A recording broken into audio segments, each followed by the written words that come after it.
This is Daily Flash with your hosts, Andrea Jackson and Mitch English. Trending news and entertainment. This is Daily Flash.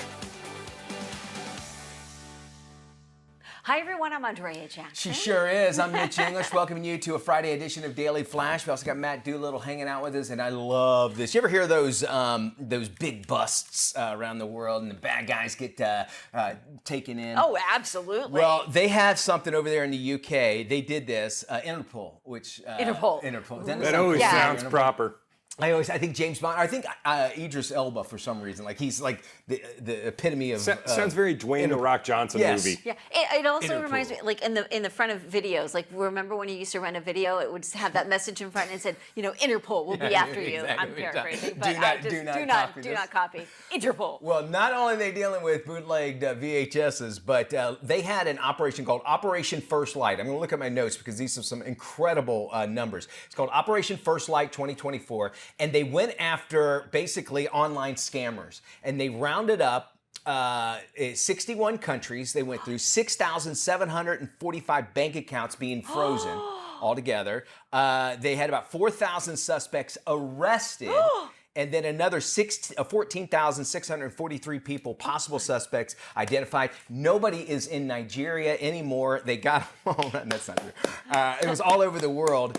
So keep in mind, even though that they've had this big bust, scammers are out there, and they're going to be trying new things, obviously, out there. But congratulations to Interpol to stop this, because we don't necessarily see it here in America as much because they go outside of the United States. So these were all online scammers. Yeah, and they had their bank accounts when they steal from you, and they would put it in there. Now they're frozen, so nobody can get to them. We're talking like it's at almost 7,000 bank accounts. So and they've cut down at Target and Walmart that if you walk up with like a big stack of gift cards, they're like, "Hey, are you sure you really need all these?" Because usually it's a grandma scam. I think I shared with you my whole gift card fiasco with my mom, and I sent her a gift card, and then she went to use it, and they're like, "I'm sorry, there's nothing left on this balance." And so, of course, it was a huge fiasco to try and get in touch with the gift card company, and then the company that sold the gift card, and it was back and forth. Finally, my credit card took care of it. But now I've noticed going into grocery stores and drugstores, they no longer allow you to buy those Visa cards on the floor. Good. You have to ask for them behind the counter, which is what they should have done all along. You can't.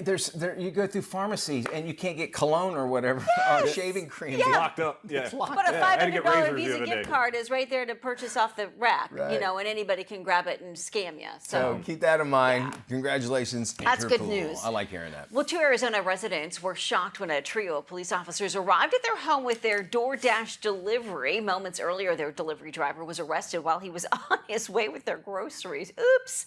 They noticed their driver hadn't moved from his location for over an hour, and just when they thought they wouldn't get their groceries, they heard a knock at the door. Officers with the Phoenix Police Department wanted to make sure they received their delivery. The driver, who was arrested for an outstanding warrant, told cops he could return to the supermarket and ask another driver to complete the task, but the officer said, "Hey, we don't mind going the extra mile." They say it's all in a day's work in an effort to keep the community safe and happy. They were doing at the door. They're like, "Wait a minute, where's my donuts?" Oh, you gotta go with that. I can say that. My son's a cop. I'm allowed to say that. You've got immunity. There's all kinds of stories like this that cops do all the time, and I love that they went through. The only thing they had a big old thing of ramen noodles. I saw that, but like if the milk, after an hour after the milk, but that wouldn't be the cops' fault, but that'd be the only thing. Yeah. So good job, Phoenix. All right, the CFO of BP Oil fired. Why? He failed to disclose personal relationships at work. Well, now the corporate giant, they're not taking any more chances. They sent out an email to everybody. BP told all the employees that they're required to disclose any relationships at work that go beyond that day-to-day. If not, they face losing their job. BP also updated their code of conduct. It's going to prohibit employees from directly managing relatives or significant others.